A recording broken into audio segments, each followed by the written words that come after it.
نايكي هي من أكثر شركات ملابس رياضية شهرة في العالم. في 50 سنة بركة نجح الراجل اللي كان يحلم يكون عنده سبادري باهي إنه يحول حلمه لشركة قيمتها 100 مليون دولار. هذاك علاش اليوم باش نحكيو على قصة نجاح شركة نايكي وشكون كان ورا النجاح هذا.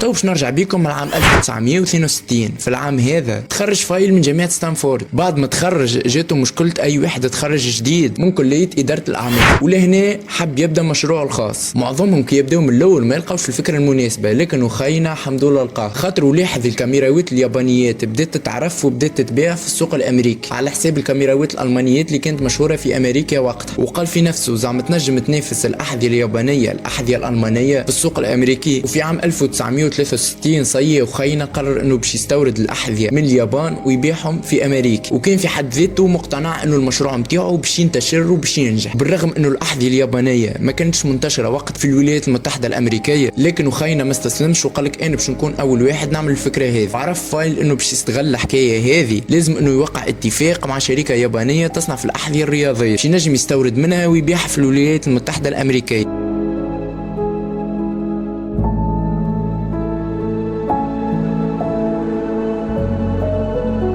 هذه هي كانت فكرة المشروع من الأول. هيك هاو سافر وخينا لليابان باش يشوف طبيعة الأعمال غاد، ولقى شركة باهية تصنع الأحذية بجودة باهية وتفاهم معاهم وبدا في الخدمة على روح. كانت معظم الأحذية اللي يحب يبيعهم فيه للعدائين، خاطر كما نعرفوا هما أحذية رياضية يعني يصلحوا أكثر للعدائين والناس اللي تجري. أما للأسف من الأول ما شراوش ما عنده حتى حذاء، لكن خونا فايل ما استسلمش، فكر ولقى الحل وطلب المساعدة من المدير الرياضي نتاعو السابق، خاطر كما نعرفوا فايل قبل كان عداء في الجامعة.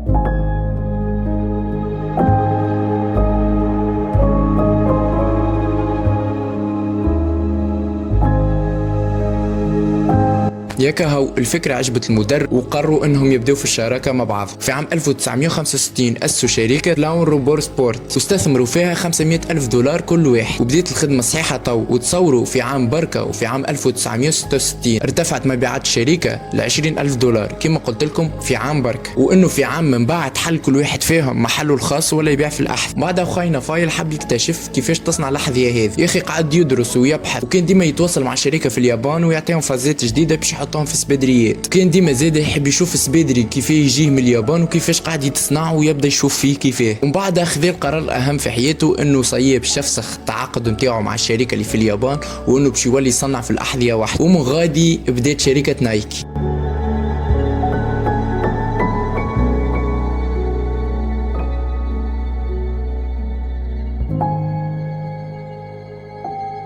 لهنا نكون وصلنا لنهاية القصة نتاعنا شباب. ان شاء الله تكون عجبتكم القصة هذيا. ما تنسوش تخلونا لايك بطبيعة وتخلونا سبسكرايب في القناة. خليونا كومنتير مزيان على قصة نجاح تحبوا نحكيو عليها في المستقبل. لايك شير سبسكرايب. بيس اوت. مع السلامة.